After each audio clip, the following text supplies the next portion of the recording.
स्वागत है दोस्तों आपका एक बार फिर स्मार्ट केमिस्ट्री यूट्यूब चैनल पे। तो आज के इस वीडियो में हम बात करने वाले हैं moment of inertia of a diatomic rigid rotator. जो रिजिड रोटेटर होता है उसका मोमेंट ऑफ इनर्शिया क्या होता है वो देखते हैं। तो सबसे पहले बात करते हैं कि रिजिड रोटेटर होता क्या है। ये जो रिजिड रोटेटर है इसके अंदर जो मोलिक्यूल्स होते हैं वो केवल रोटेशन के थ्रू ही अपनी प्रॉपर्टीज को शो करते हैं। इनके अंदर वाइब्रेशन बिल्कुल भी नहीं होता और जो रोटेशन होता है वो भी माइक्रोवेव रीजन के अंदर होता है। माइक्रोवेव रीजन के अंदर ही इसके अंदर रोटेशन होता है। इसे रोटेशनल स्पेक्ट्रोस्कोपी के अंदर इंक्लूड किया गया है। अब देखते हैं कि रिजिड रोटेटर क्या होता है। मेरे पास जैसे टू स्फेरिकल पार्टिकल्स हैं, ये ए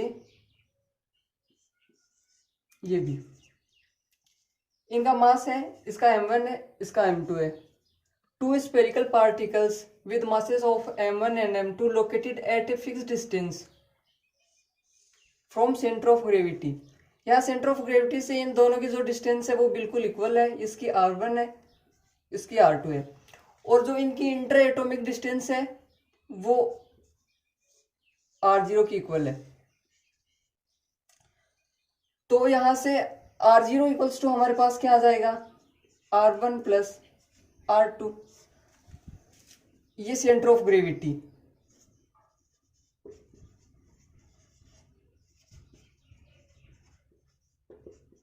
सेंटर ऑफ ग्रेविटी से जो ए की वैल्यू है वो r1, बी की वैल्यू है r2। अगर सपोज मैं इस जो मेरे पास जो ये सिस्टम है मैं इसको रोटेट करवाता हूं passing through the axis of centre of gravity. जो सेंटर ऑफ ग्रेविटी है उससे एक एक्सिस पास करवा के मैं इसका रोटेशन करवाता हूँ। या फिर मान लेते हैं कि जो प्लेन ऑफ पेपर है उसके परपेंडिकुलर इसको रोटेट करवाता हूँ, वो एक ही बात है। अगर मैं axis of through passing centre of gravity से इसको रोटेट करवाता हूँ तो इन दोनों मॉलिक्यूल के जो बीच की डिस्टेंस है r0 वो रोटेशन के अंदर कांस्टेंट रहेगी और वो भी r0 चेंज नहीं होगी। तो इस टाइप के जो सिस्टम होते हैं उसे रिजिड रोटेटर कहते हैं। रिजिड रोटेटर भी दो टाइप के होते हैं, एक rigid rotator with free axis और एक rigid rotator with fix axis.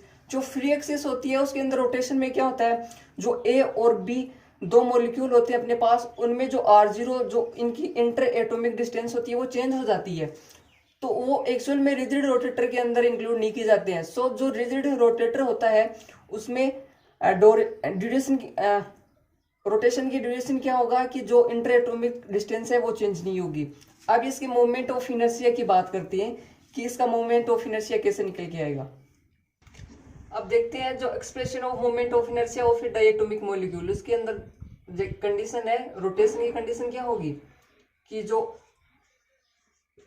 ए में मॉलिक्यूल है उसकी m1 r1 जो वैल्यू है वो m2 r2 के इक्वल्स टू होगी। जो ए की वैल्यू है वो बी के इक्वल्स टू होगी। इसे हम दे देते हैं इक्वेशन 1। और r0 equals to r1 plus r2 जो डिस्टेंस है वो अपने पास निकल के आई थी, इसे दे देते हैं इक्वेशन 2। अब मैं यहां से जब r2 की वैल्यू निकालता हूं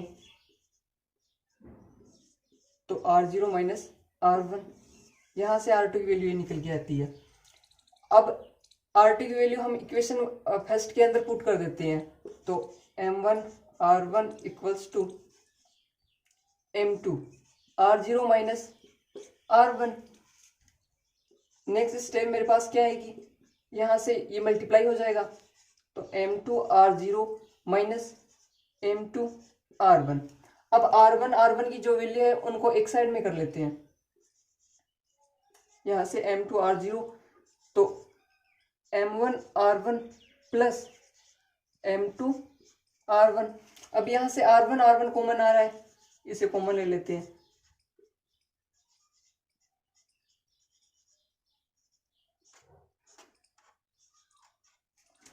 यहां से इसको कॉमन ले लिया। अब मेरे पास यहां से r1 की वैल्यू निकल के आ सकती है, तो r1 इक्वल्स टू क्या होगा, m2 r0 बट्टा m1 प्लस m2। इक्वेशन 3। अब हमें ये सेम प्रोसीजर फॉलो करके इसी प्रकार r2 की वैल्यू भी निकालनी है। तो यहां से जब मैं R2 की वैल्यू निकालता हूँ तो R1 की वैल्यू निकल के आती है। तो यहाँ से जब मैं R1 इक्वल्स टू करता हूँ तो R0 माइनस R2 इक्वेशन 2 से। अब इक्वेशन फर्स्ट में फिर से R1 की वैल्यू पुट करूंगा तो M1 R0 minus R2 M2। अब यहां से इसको मल्टीप्लाई कर देता हूं M1 R0 minus M1 R2, यहां से M2 R2 ऐसा का ऐसा। अब यहाँ पे जो R2 की वैल्यू है वो एक वैल्यू है, इसको एक साइड में कर लेते हैं। तो M1 R0 equals to M1 R2 plus M2 R2, यहां से R2 कॉमन आ जाएगा।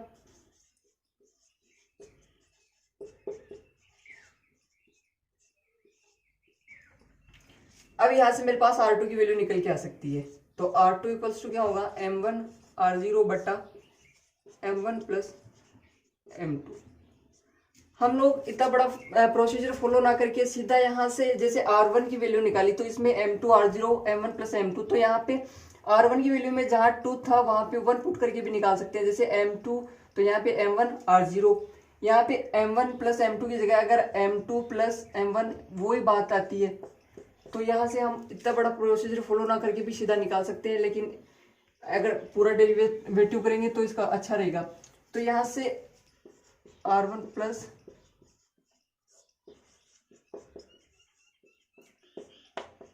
ये 3 थी, ये इक्वेशन 4 आ गई। R1 और R2 की वैल्यू हमारे पास निकल के आ गई है।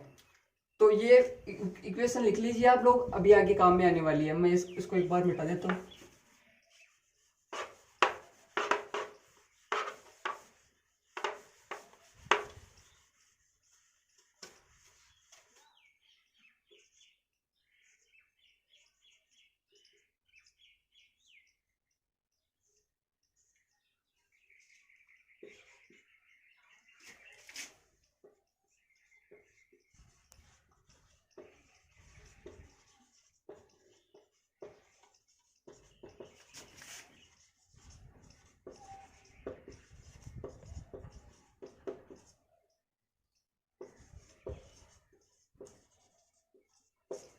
अब देखते हैं कि जो moment of inertia of diatomic molecule होता क्या है, वो I इक्वल्स टू, यहाँ से I moment of inertia M1 R1 की स्क्वायर प्लस M2 R2 की स्क्वायर।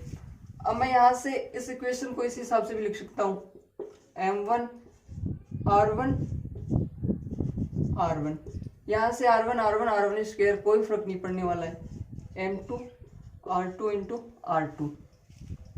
अब हमारे पास फर्स्ट इक्वेशन क्या थी, M1 R1 equals to M2 R2। We know that M1 R1 equals to M2 R2 होता है। तो इस वाली इक्वेशन में जहां जहां M1 R1 है वहां M2 R2, और जहां जहां M2 R2 है वहां वहां M1 R1 पुट कर देंगे।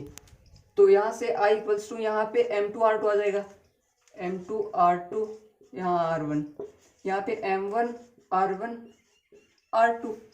यहाँ से M1 की वैल्यू एक साइड में कर लेते हैं और R की वैल्यू एक साइड में कर लेते हैं। तो M1 plus M2 R1 R2, ये इक्वेशन 5। अब इक्वेशन 5 में R1 और R2 की वैल्यू इक्वेशन 3 और 4 से पुट कर देते हैं। तो ये वाली जो 3 और 4 इक्वेशन थी, यहाँ से हम R1 की वैल्यू और R1 और R2 की वैल्यू पुट करेंगे। तो क्या आएगा, R1 equals to M1 plus M2 into R1 की वैल्यू M2 R0 बटा M1 plus M2 into R2 की वैल्यू M1 R0 बटा M1 प्लस M2। तो यहां से M1 प्लस M2 कैंसिल।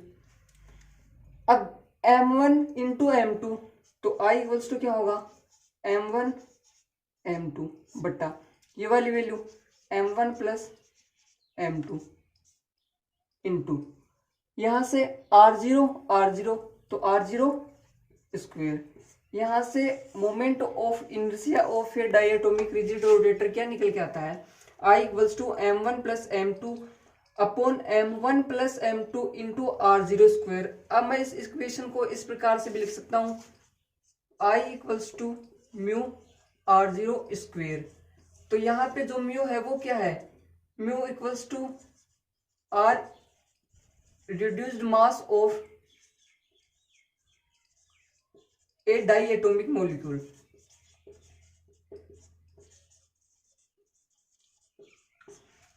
यहाँ पे mu reduce mass of a diatomic molecule, तो जो डाइएटोमिक मॉलिक्यूल रिजिड रोटेटर होता है जो केवल रोटेशन के थ्रू ही वैल्यू शो करता है, उसके मोमेंट ऑफ इनर्शिया क्या निकल के आएगा, equals to mu r0 square. यहाँ पे म्यू की वैल्यू क्या है, m1 m2 बट्टा m1 प्लस m2।